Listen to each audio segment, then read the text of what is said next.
2026년 63회 변리사 시험 1차 대비 상표법 입문 강의 12회 진행하도록 하겠습니다. 저는 윤영근 변리사입니다.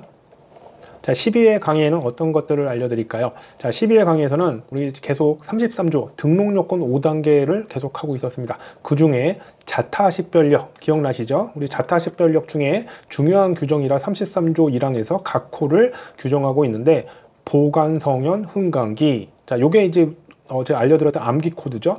그 중에 세 번째 성질 표시에 관련된 겁니다. 성질 표시는 너무너무 중요하고요.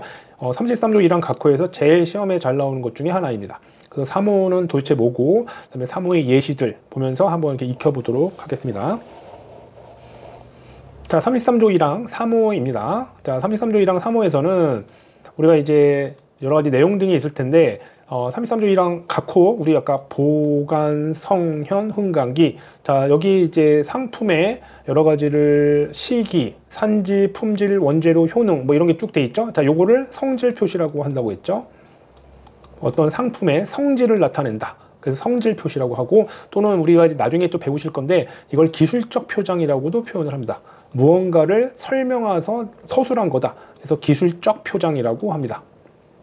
성질 표시 또는 기술적 표장이라고 하는데, 자, 요 3호에 관련된 걸 합니다. 자, 우리 처음 배울 때 보통으로 사용하는 방법으로 표시, 그 다음에 만으로, 자, 요런 것들이 되게 중요한 요건이었죠. 우리 앞에서 했는데 또 나옵니다. 자, 2호에서는 없었죠. 관용하는 상표에서는.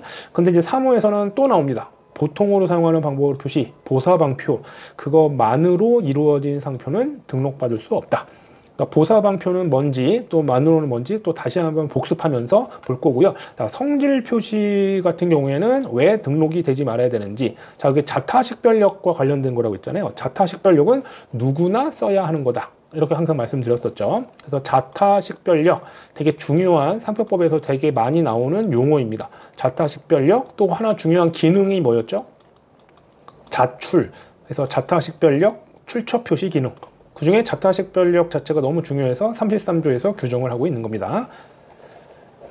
우리 나눠지게 됐죠. 보사방표만으로 이런 식으로. 그래서 그런 부분들을 잘 이렇게 보셔야 됩니다. 그래서 이거를 우리가 이제 법 규정을 우리가 분설한다고 하고 쪼갠다고 그러거든요. 그래서 이렇게 쪼갰을 때 그런 것들을 하나의 요건이 되고요. 이 요건에 따라 효과가 뭐죠? 다음에 언어에 해당하는 상표를 제외하고는 등록받을 수 있다. 즉 여기에 해당하면 등록이 안 된다라는 효과가 생기는 거죠. 자, 성질 표시 다시 한번 산지, 품질, 원재료, 효능. 자, 보시면 다 어떤 상품의 성질이죠. 상품이 어디서 났는지, 상품의 품질이 어떤지, 재료가 뭔지 뭐 이런 것들. 가격 표시도 이런 것들 다 성질 표시입니다. 그래서 요거는 우리가 외워두시는 게 좋습니다. 상품, 원료, 용수용가, 생가, 자시. 그러니까 보관, 성현, 흥강기 중에 성질 표시는 이렇게 여러 가지를 하는데 요거는 하나의 예시고요. 근데 이제 이거 말고도 얼마든지 성질 표시일 수는 있는데 우리가 시험 문제는 뭐 이게 다 나오는 게 아니라 그 중에 뭐 일부만 나옵니다. 보통 품질이나 원재료 아니면 뭐 효능을 나타내는지 딱 한두 개 정도만 관련이 있지 이게 다 해당되는 경우는 없고요. 이 중에 하나 해당하면 성질 표시다. 그런 걸 구분할 줄 아시면 됩니다. 33조 1항 3호에 해당하려면 성질 표시가 보사방표하고, 보사방표가 뭔지 기억나십니까? 이게 직감이라고 있습니다. 바로 느껴져야 된다. 그리고 무언가 결합이 안 되거나 만으로죠. 아니면 무언가 결합을 했지만 상표로서 기능하지 않는 게 결합한 경우 그때 우리가 성질 표시 보사방표만으로 33조 1항 3호에 해당돼서 여기에 해당하면 이게 요건이죠. 효과가 뭐였죠? 등록이 안 된다. 이렇게 되는 거죠. 등록 요건을 하고 있으니까 등록이 안 되는 거죠. 자, 우리 보사방표 다시 한번 보겠습니다. 보사방표는 직감해야 됩니다. 자, 요거 단어가 무슨 뜻인지 느껴지나요? 프리미어. 이게 이제 프리미어는 최고의, 우리 프리미어 리그라고 하잖아요. 그럼 이게 하나의 최고의, 뭐, 뛰어난, 뭐 이런 건데, 우리가 이런 것들을 보면 이게 성질 표시거든요. 근데 이게 요렇게 표현되면 보사방표일까요? 직감되세요? 이게 프리미어인지? 느껴지지 않죠. 그렇기 때문에 이거는 보사방표에 해당하지 않으니까 벌써 요건 중에 하나가 만족이 안 되면 33조 1항 3호에 해당하지 않게 되는 겁니다. 33조 1항 3호가 아니니까 뭐 다른 게 문제가 되지 않는다면 등록이 되겠죠. 자, 요거는 이제 음반입니다. 상품이. 우리가 상품의 성질을 나타내야 되는데, 자, 음반에 이게 재즈인지 아니면 뭐 클래식인지 뭐 이런 게 있어야 되는데, 자, 요 클래식이라고 돼 있고요. 위에는 오리지널입니다.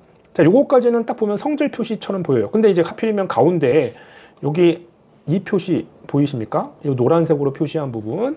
자, 요게 뭘 나타내죠? 이게 재즈라고 바로 느껴지시기는 힘들었을 거예요. 그러니까 직감이 안 되네요. 직감이 안 되니까 보사방표가 아닌 거죠. 그러면 33조 1항 3호 요건을 만족하지 못하니까 등록이 가능한 거죠. 자, 이제 만으로입니다. 만으로라는 거는 아예 뭔가 결합이 안 했거나 뭐 결합했다 하더라도 좀 상표로서 기능하지 않은 경우. 자, 우리 이 오른쪽에 있는 게 상품입니다. 그 다음에 왼쪽이 상표인데, 자, 구두인데 이게 키를 높인대요. 자, 우리가 이제 보통은 이게 상표가 당연히 키 높이 구두면 키 높이라고 상표를 할 것 같은데, 우리가 상표법상 이런 것들은 등록이 안 됩니다. 그 다음에 아구찜이에요. 아구찜은 그냥 명칭이죠.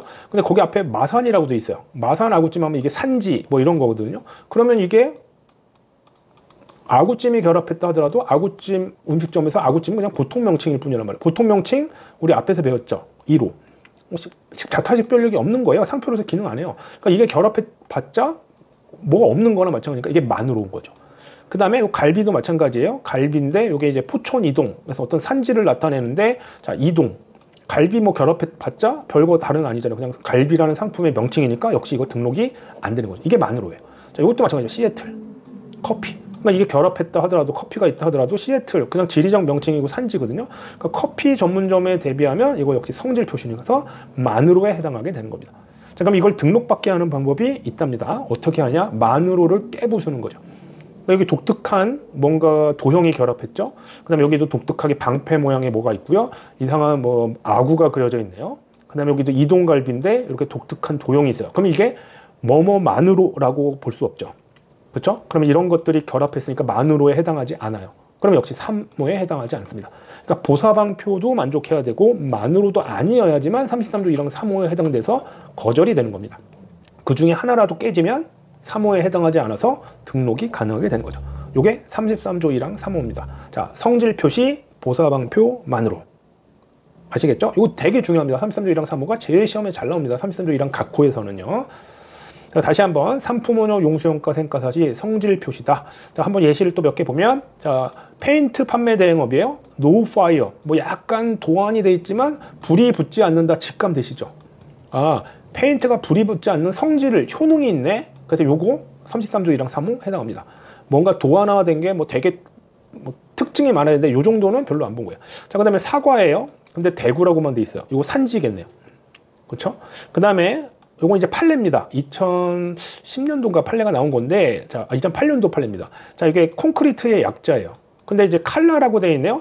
칼라가 들어있는 콘크리트, 그러니까 유채색의 콘크리트라고 성질을 나타내죠. 그래서 이거 역시 33조 1항 3호의 성질 표시고, 뭔가 도안화가 돼 있어 그것도 아니기 때문에 직감이 되죠. 그럼 보사방표고요. 그 다음에 뭔가 다른 게 결합된 게, 이런 것들은 뭐 되게 약하고 다른 게 결합된 게 없네요. 만으로죠. 그러니까 3호에 해당하게 되는 겁니다. 이게 우리가 그 성질 표시, 우리 세 번째 33조 1항 3호에 해당하는 것들입니다. 이거 말고도 엄청 많은데 나중에 기본 강의 때 연습을 하실 수 있게 제가 교재에서 알려드릴게 됩니다. 자, 33조 1항 3호, 뭐 짧게 설명드렸지만 너무너무 중요하다는 거 기억하시고요. 자, 오늘의 공부 명언, 어려운 만큼 값진 결과가 온다. 힘드셔도 좀 잘 견뎌내시면 나중에 여러분의 나이가 뭐든, 그 다음에 또 얼만큼 뭘 해왔든 분명히 좋은 결과가 있을 겁니다. 우리 지금 변리사 공부를 하고 있으니까 여러분은 변리사 시험에서 좋은 결과를 얻어서 변리사 업계에서 꼭 만날 수 있었으면 좋겠습니다. 저는 윤영근 변리사였고요. 우리 입문 강의 12회 마치도록 하겠습니다. 다음 13회 때 또 찾아뵙도록 하겠습니다. 들어주셔서 감사합니다. 윤영근 변리사였습니다.